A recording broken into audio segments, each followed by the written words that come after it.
અધ્યાય 11 શ્લોક 38 તમે આદિદેવ પ્રાચીન પુરુષ છો. તમે આ બ્રહ્માંડના પરમ આશ્રય છો. તમે જ્ઞાતા અને પરમધામ છો. હે અનંત સ્વરૂપોના અસ્તિત્વ, તમારા દ્વારા બ્રહ્માંડ વ્યાપી ગયું છે. સમગ્ર વિશ્વ ભગવાનમાં જ સ્થિત છે. આથી ભગવાનને જગન્નિવાસ અથવા વિશ્વના આશ્રય કહેવામાં આવે છે. સંસ્કૃતમાં વિશ્વ શબ્દનો અર્થ માત્ર આ દ્રશ્યમાન બ્રહ્માંડ પૂરતો મર્યાદિત નથી. તેમાં સમગ્ર સૃષ્ટિ ઉપરાંત આપણા જીવનના તમામ અનુભવો, ભાવનાઓ, વિચારો અને અનુભૂતિઓ પણ સમાઈ જાય છે. જે કંઈ અસ્તિત્વમાં છે અને જે કંઈ અનુભવાય છે તે પણ ભગવાનમાં જ સ્થિત છે. ભગવાનને આદિદેવ પણ કહેવામાં આવે છે, એટલે કે સમગ્ર ચેતન અને જડ સૃષ્ટિના મૂળ સ્ત્રોત ભગવાન જ છે. ભગવાનને પરમાત્મા તરીકે પણ ઓળખી શકાય.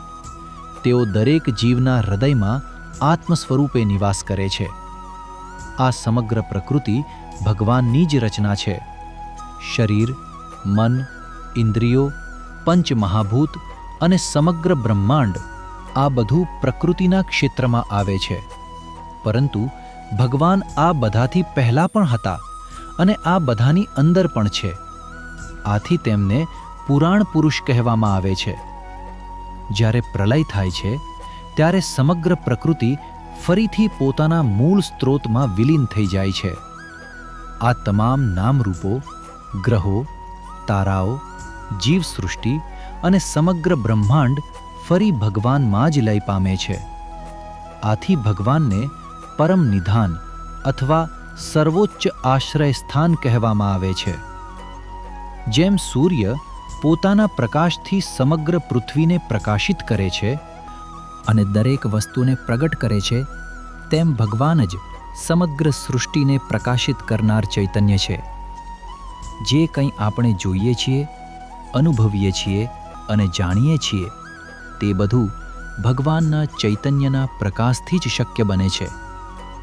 જેમ સમુદ્ર તરંગોનો ઉત્પત્તિ સ્થાન, આધાર અને અંતિમ નિવાસસ્થાન છે, તેમ ભગવાન સમગ્ર બ્રહ્માંડના પરમધામ છે.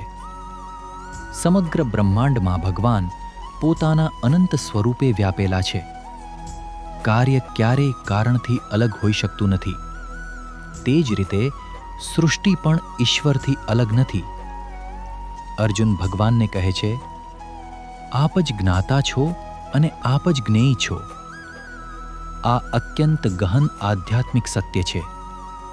સામાન્ય રીતે જ્ઞાનમાં 3 બાબતો હોય છે: જ્ઞાતા, જ્ઞાન, જ્ઞેય. પરંતુ આત્મ સાક્ષાત્કારની અવસ્થામાં આ ત્રણેયનો ભેદ સમાપ્ત થઈ જાય છે. ક્યાં જાણનાર અને જાણવાનું બંને એક જ બની જાય છે.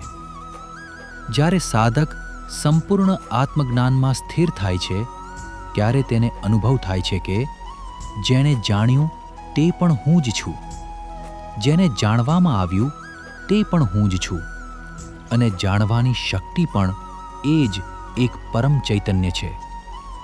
અહીં દ્વૈતનો અંત આવે છે.